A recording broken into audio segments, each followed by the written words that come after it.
So I first want to talk about your new music. How long had the idea of doing a full-length album been in the works for? Because you've been doing a lot of singles over the years. Yeah, the idea was always to get to the point of making a record. The problem has kind of been since I started the journey of doing it.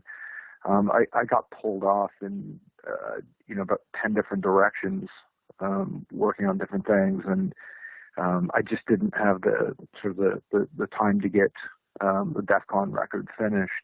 There's about 50% of the original record that was written ended up going to Simone Denny's first solo record. I'd asked her to sing on a bunch of tracks, and she heard it.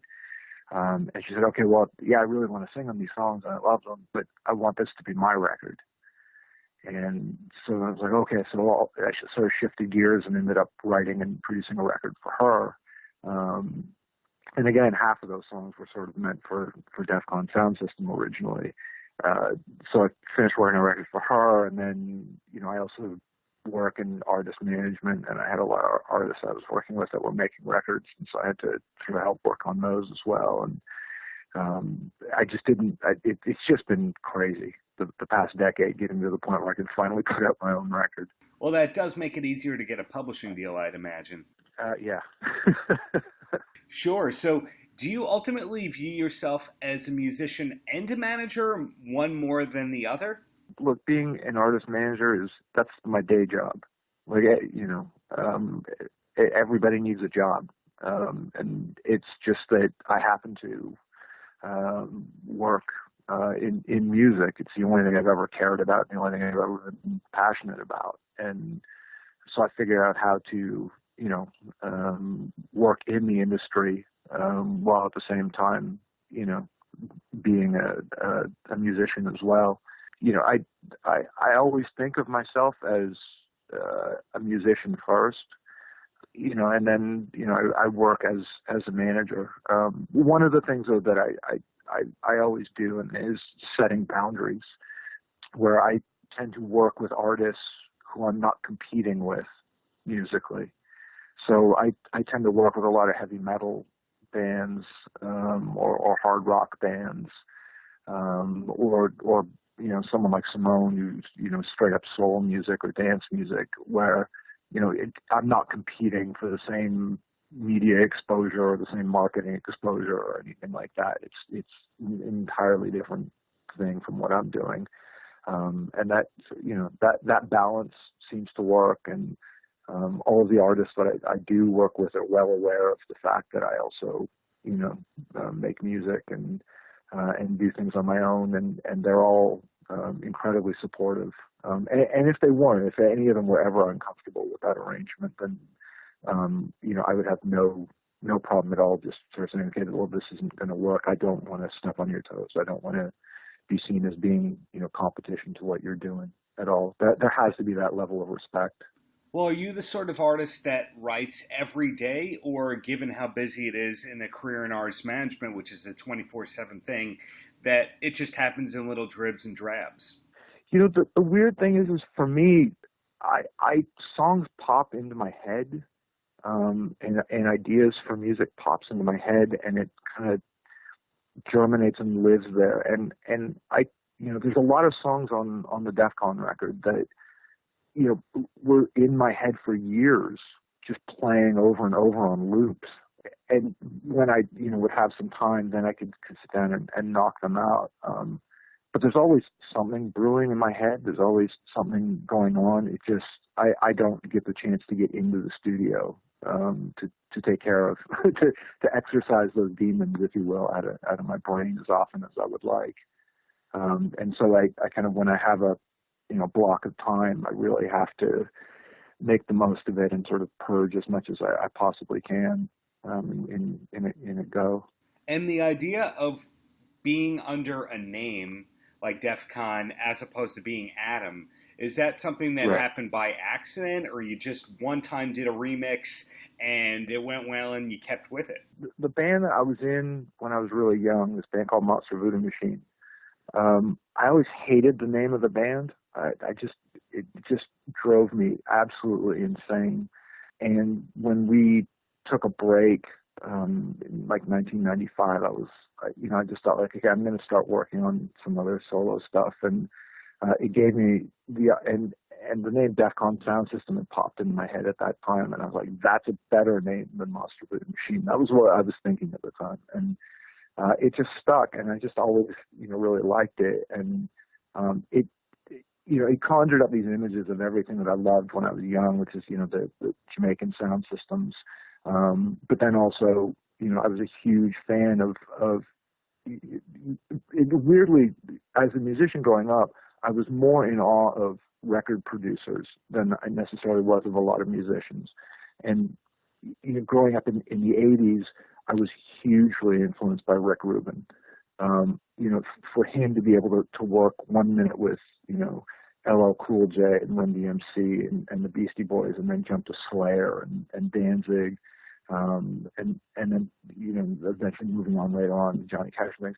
And so I always, was a real big fan of Def Jam and Def American, and I thought like, well, okay, Def, and then I would just work Def Con into Def Con Sound System, and that was sort of a nod to, growing up being sort of influenced by him more than anything. I'm really surprised to hear that. I actually live in the town where Rick Rubin is from, which he doesn't like to talk about being from per se. But that is a good point. When somebody listens to your music, they can hear the diverse soundtracky element to it, the punk influences, they're all there.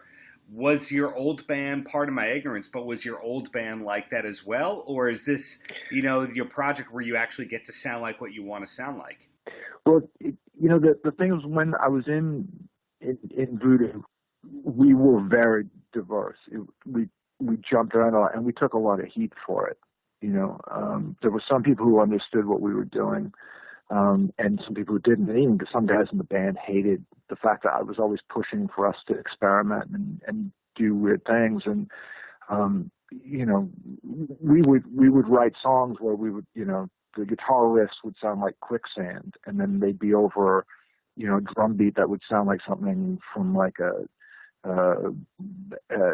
Pop Will Eat Itself record, and then we would mix in gospel choirs, and then we would mix in these Black Sabbath riffs and things into it. And some people got it, some people didn't, and then we eventually kind of streamlined the sound, and then to me, it drove me insane just sort of playing sort of very sort of straight ahead, heavier music. And for me, I think because I tend to be more influenced by producers and the body of work that producers do, more so than singular artists. I really am a everything in the kitchen sink kind of person, where I want to work with all of these genres of music. I want to take all these influences and try different things. And this record, I think, is probably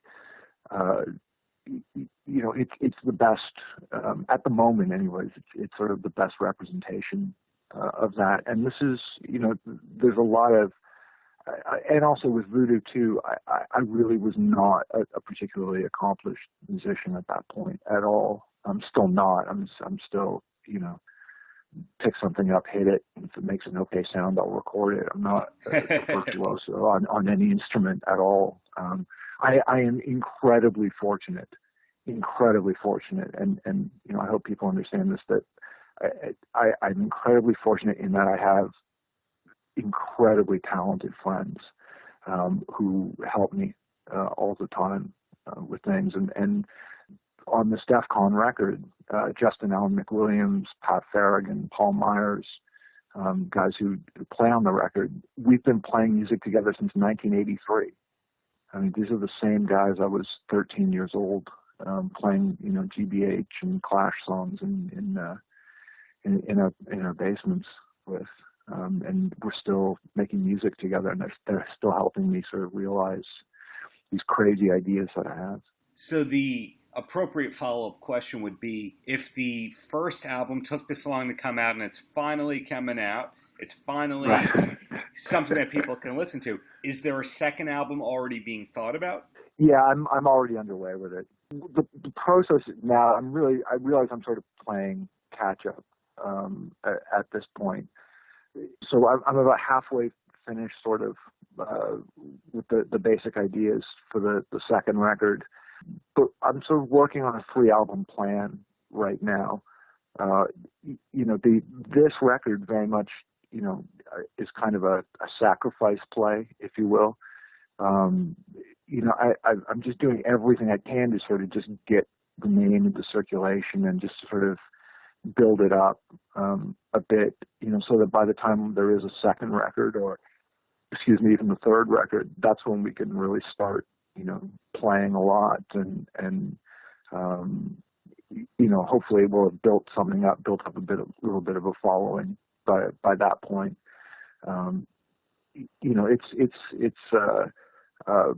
I realize I've got to work very, very quickly. I mean, I have no desire to spend more than 2 years between records anymore at all. If I can knock them out faster than that, I'm cool with it. So seeing that this may be your first album, but your music has been on other people's albums all along, is there an accomplishment that you're proudest of so far?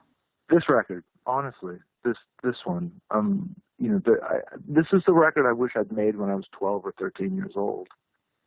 This is, and not just because it's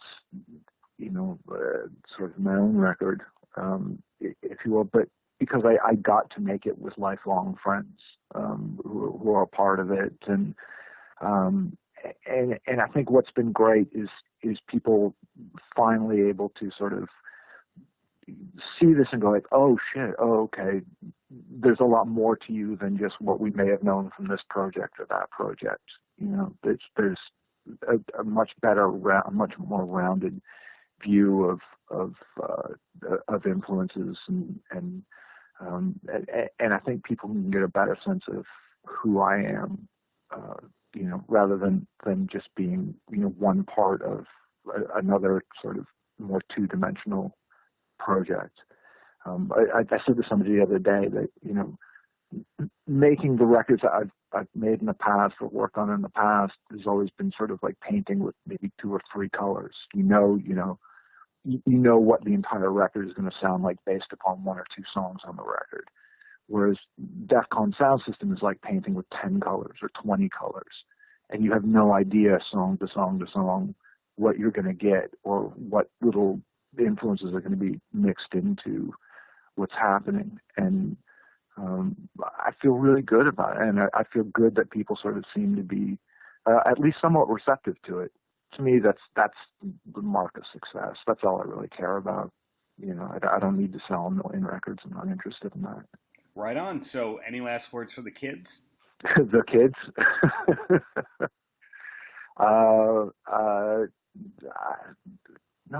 No, fuck the kids.